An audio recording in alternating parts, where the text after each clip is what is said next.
Assalamualaikum warahmatullahi wabarakatuh. Salam sejahtera untuk kita semua. Kembali lagi di podcast Istiqlal Jakarta. Tempat kita ngobrol santai tapi bermakna. Buat anak muda di luar sana yang suka ngepoin tentang keagamaan, boleh nih datang langsung ke Fatwa Istiqlal Center setiap Senin sampai Jumat pukul 13.00 siang hingga 17.00 sore hari. Kali ini kita akan membahas sesuatu yang lebih akrab dengan kehidupan sehari-hari Gen Z atau Gen Z ya biasanya, tentang keresahan-keresahan para anak muda sampai hubungan kita dengan Islam di tengah dunia yang serba cepat dan online ini. Di era sosial media yang serba cepat, anak muda atau Gen Z dituntut untuk tampil secara sempurna, untuk menjadi versi yang lebih baik dari diri sendiri, bahkan menjadi versi yang belum tentu sesuai dengan nilai-nilai yang mereka atau kita yakini. Zaman sekarang juga semuanya serba instan. Kadang kalau kita scroll TikTok 10-5 menit, ada konten yang lewat tentang self-love atau self-reward atau healing, terus lanjut konten dakwah, terus tiba-tiba muncul di beranda atau di FYP, joget-joget atau apalah itu segala macam.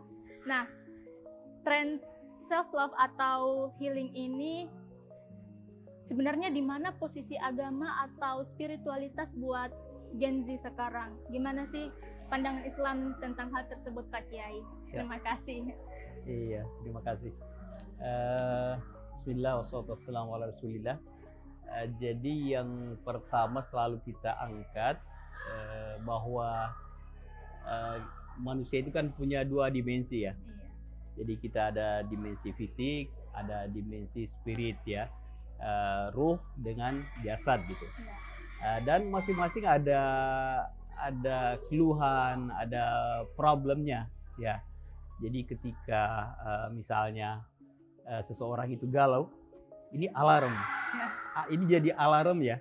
Ketika seorang anak kecil mungkin hangat badannya ya, itu juga alarm bahwa dia sedang tidak sehat gitu.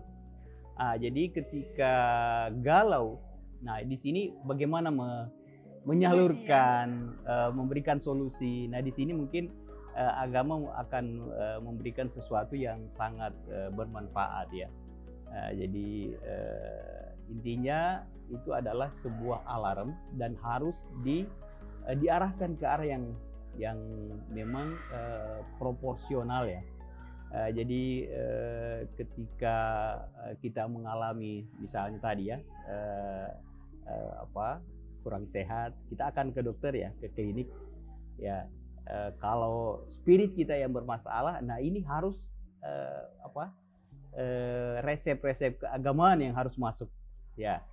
Nah anak muda ini ketika tidak menemukan itu ya mungkin mencari solusi yang mereka anggap sebagai solusi ya, apakah itu melalui healing ya, mencari tempat, mencari solusi. Tapi di sini sebenarnya agama melihatnya seperti ini, bahwa healing ini kan sebenarnya istilah agama juga sebenarnya ya.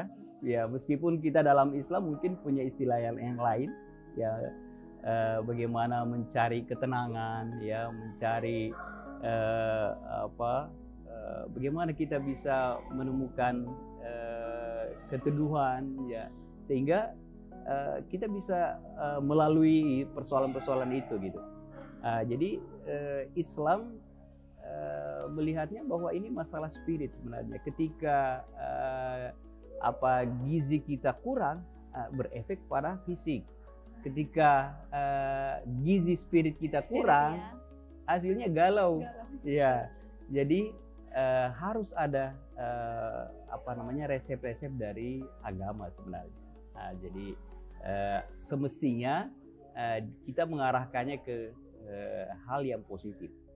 Jadi galau itu bagus sebenarnya sebagai alarm ya, sebagai alarm.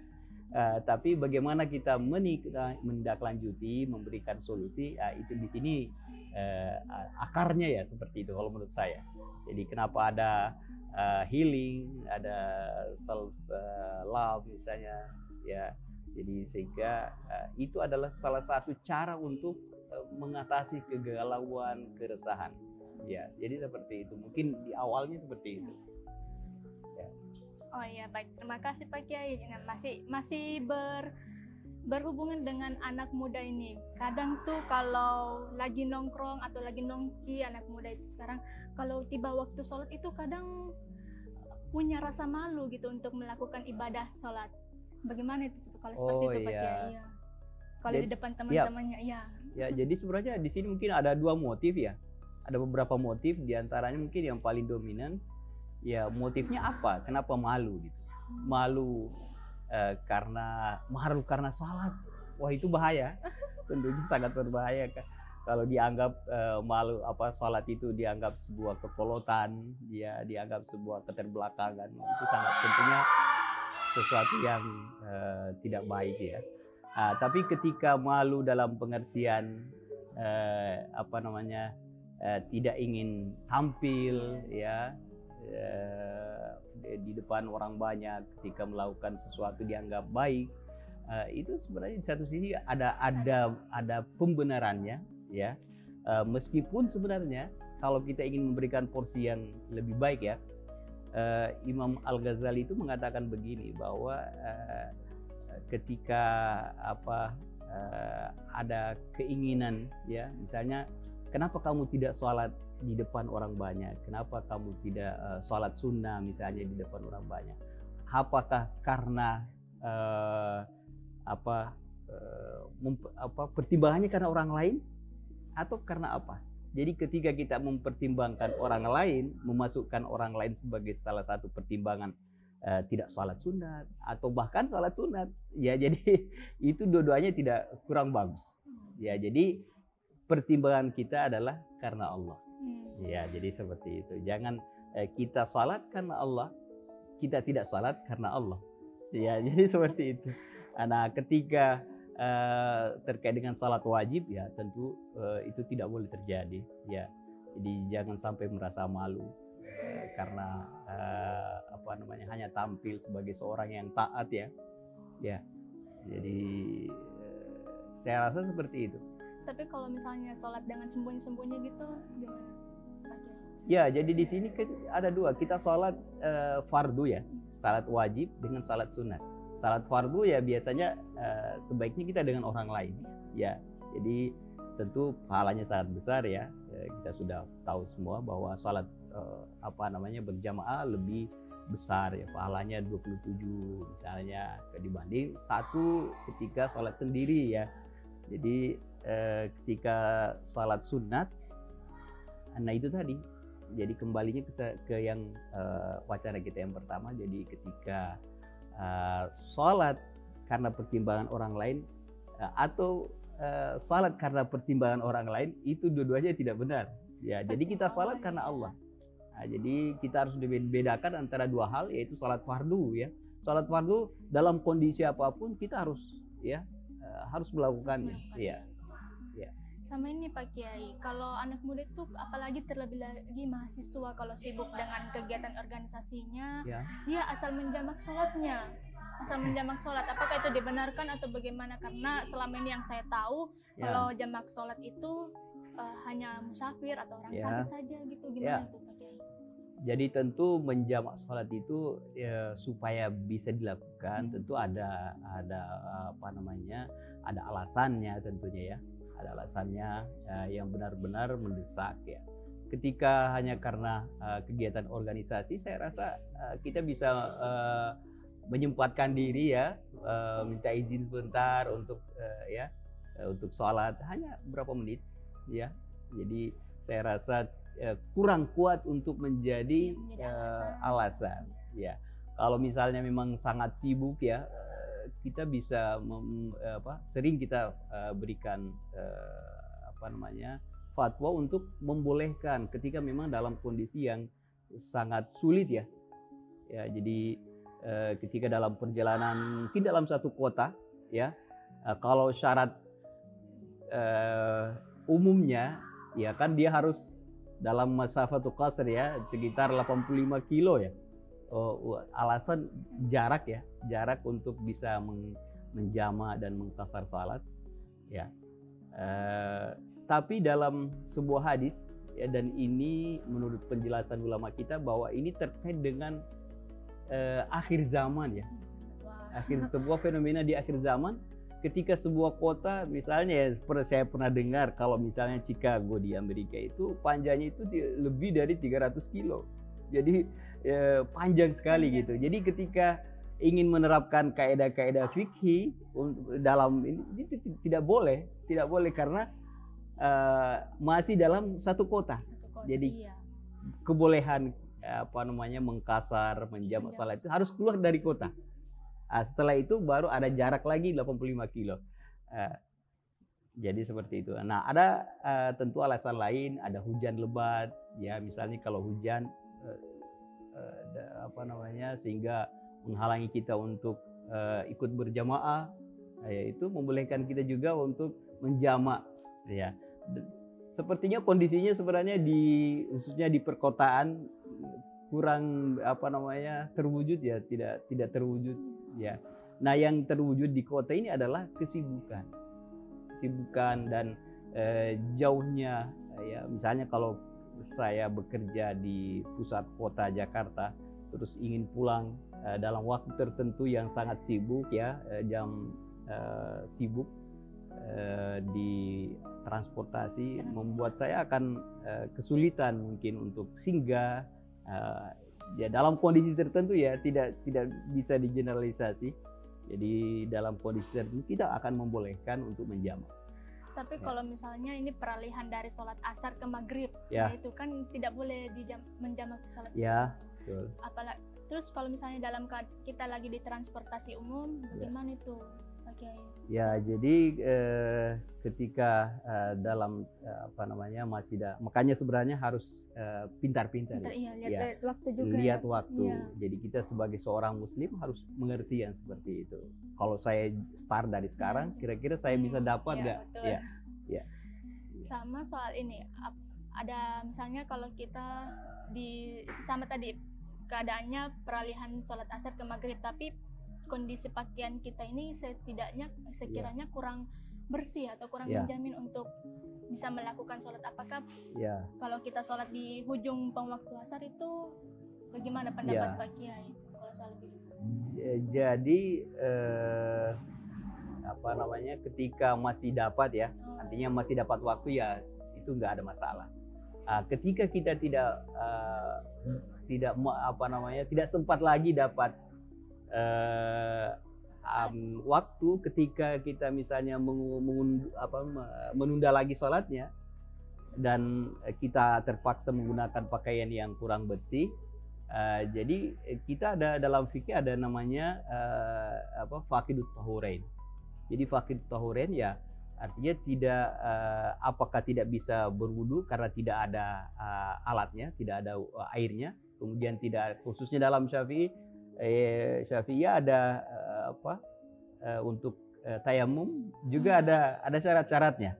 Ya, jadi kadang alat untuk berwudu air dengan tahan debu ya, kadang tidak available. Jadi dalam kondisi ini ada namanya faqidut tahurain. Jadi kita salat dalam kondisi seperti itu ya. Dalam kondisi seperti itu misalnya tidak bisa berwudu dan tidak bisa bertayamum, kita sholat dalam keadaan seperti itu dan nanti kita akan mengqadanya kembali. Ya, jadi seperti itu. Nah, sekali lagi ini Pak Kiai, masih tentang sholat itu kan kalau wanita kalau mau mandi bersih misalnya, terus waktunya bersamaan dengan waktu sholat duhur, apakah itu sholat yang duhur sebelum haid diganti sholatnya setelah sholat setelah mandi bersih atau bagaimana? Jadi misalnya dia mandi bersih sebelum wudhu, sebelum duhur, seperti itu. Datang bulannya pas Iya. sholat duhur. Pas sholat duhur. Oh, pas salat duhur. Iya, datang bulannya pas sholat duhur. Terus Masuk waktu duhur. iya masuk di kemudian hari jika ingin Iya. mandi bersih, Ya, apakah diganti itu sholat diganti. duhur? Oh, diganti Iya, ya. diganti. Oh, iya. Ganti. Karena dia sudah dia masuk dalam sebuah waktu, dia dalam keadaan bersih, ya kan, belum datang, Belum, iya. ya, dan dia sempat melakukannya. Kecuali kalau memang tidak sempat, jadi ketika masuk sudah azan, begitu azan dia datang, misalnya kan, udah tidak sempat lagi. Iya. Ya, dalam kondisi seperti itu tidak diwajibkan. Tidak. Ya, yang diwajibkan itu adalah ketika dia memang punya kesempatan untuk sholat, dan belum sempat, dia sudah datang bulan, misalnya, seperti itu. Dan ini harus diperhatikan ya. Karena Ya, banyak kaum hawa harus iya. memperhatikan seperti ini. Ya. Terus ini masih seputar anak muda, kadang juga itu anak muda merasa jauh dari Allah karena merasa dirinya tidak cukup baik atau tidak cukup alim. Oh ya. Iya, gimana itu perasaan seperti itu, Pak Kiai? Sebenarnya sih mungkin dari banyak sisi ya bisa dilihat. Ya, yang pertama melihatnya bahwa merasa dirinya kurang, sebenarnya itu bagus. Jadi kita sebagai manusia harus merasa kurang, merasa lemah, merasa berat. Sebenarnya di satu sisi harus seperti itu. Jadi merasa penuh dosa, ya. Sehingga kita harus, dan ini harus menjadi motivasi untuk lebih baik. Tujuannya seperti itu. Ya, jadi jangan menjadi menghalangi kita, jadi halangan. Wah, saya kayaknya banyak dosa, saya nggak usah sholat. Jadi apa tadi? Oh, yang dilihat dari dua sisi itu. Ya. Iya. Jadi jangan menjadi halangan. Iya. Ya, jadi perasaan kita bahwa penuh dengan dosa jangan menjadi halangan untuk menjadi lebih baik. Justru harus menjadi motivasi. Ya Rabb, saya justru banyak kekurangan. Saya ingin perasaan kekurangan ini membuat saya harus semakin dekat dengan ini. Ya, bahkan dalam Al-Quran kan ada semacam ayat ya, ada semacam larangan untuk memuji diri. Fala tuzakku anfusakum. Jangan menganggap dirimu itu bersih. Artinya logikanya, ya lihatlah dirimu berlumuran dengan dosa. Ya, penuh hina. Ya, sehingga menjadi motivasi untuk menjadi lebih baik. Ya, jadi artinya jangan sampai misalnya menjadi halangan. Wah, ya udah saya tidak usah melanjutkan. Ya, saya sudah berlumuran dengan dosa. Saya udah mending masuk neraka aja. Udah terlanjur kotor jadi enggak. Iya, misalnya terlanjur kotor ya. Tidak seperti itu. Ya, jadi kita tidak boleh putus asa. Dan putus asa dalam Islam itu dosa besar. Oh, dosa besar. Ya. Iya. Ya. Ya, la ta'asu min rahmatillah. Jangan putus asa dari rahmat Allah, ya. Fa innahu la ya'asu min rahmatillah illa al-qaumudz zalimun. Jadi hanya orang-orang kafir, orang-orang zalim yang memang tidak punya harapan lagi mendapatkan rahmat Allah. Ya. Jadi, di sini memang kita harus punya dua. Harus punya namanya raja, punya khauf. Jadi antara dua ini harus ada. Jadi harus ada harapan mendapatkan rahmat dari Allah, harus ada khauf, jangan sampai saya salah gitu. Salah dan jauh dari rahmat Allah. Jadi dua ini harus ada. Dan ulama kita punya triknya gitu. Ada trik bagaimana kita bisa mendapatkan dua-duanya ini. Jadi ulama misalnya mengatakan dalam hikmahnya, idza aradta an yuftaha laka babul raja, jika ingin dibukakan pintu raja, pintu harapan, fanzur ma minhu ilaika. Coba lihat apa yang Allah berikan kepadamu. Setiap hari kan kita dapat supply ya. Kita bisa melihat karena ikhtiar dari kita, ini semua dari Allah. Kita bisa mendengar karena ikhtiar dari kita, bukan. Itu semua dari Allah. Kita bisa sehat, semua dari Allah. Jadi Allah memberikan kita sangat banyak. Semua itu harus memotivasi kita untuk semakin mengharap banyak pada Allah. Ya. Coba lihat ya, rahmat Allah sangat banyak. banyak. Ya.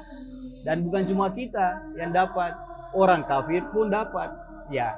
Jadi orang kafir sehat karena siapa? Karena Allah yang memberikan kesehatan. Ya. Jadi seperti itu. Nah, yang kedua, bagaimana kita mengasah rasa khawatir dan khauf tadi. Jadi idza aradta an yuftaha laka babul khauf fandur ma minka ilaih. Jadi coba lihat apa yang telah kamu lakukan untuk Allah Subhanahu wa taala, penghambaan, ibadah. Coba ukur. Coba ukur apa yang kamu sudah lakukan. Ya, apakah kamu sudah mensyukuri nikmat mata, nikmat pendengaran, nikmat kesehatan, nikmat semua nikmat yang Allah berikan yang sangat banyak itu. Jadi ketika itu kita akan mengatakan, ya Rabb, saya mungkin ya hanya sepersekian yang saya bisa lakukan. Ya, jadi itu yang akan memotivasi kita untuk semakin, ya Rabb, saya harus lebih banyak bersyukur ya. Dua ini memang harus ada. Jadi ulama kita mengatakannya sebagai dua sayap penghambaan. Jadi dua sayap penghambaan ini ketika ada, insya Allah kita bisa semakin dekat dengan Allah Subhanahu Wa Taala. Ya. Terima kasih penjelasannya Pak Kiai, penjelasan yang sangat mudah dipahami untuk saya sendiri sebagai anak muda Gen Z. Semoga teman-teman atau anak muda di luar sana yang sedang menonton atau yang akan menonton podcast kali ini bisa juga memetik pembelajaran, memetik penjelasan dari Pak Kiai Mahdi, maaf ya. Semoga kita semua diberi kesehatan, Amin. Diberi rezeki. Itu dari Allah semua ya Pak Kiai ya, diberi ya. Sekian podcast kali ini, perjumpaan kita dengan Pak Dr. Kiai Haji Mahkamah Mahdi. Nun wal qalami wa ma yasturun. Terima kasih. Wassalamualaikum warahmatullahi wabarakatuh. Waalaikumsalam.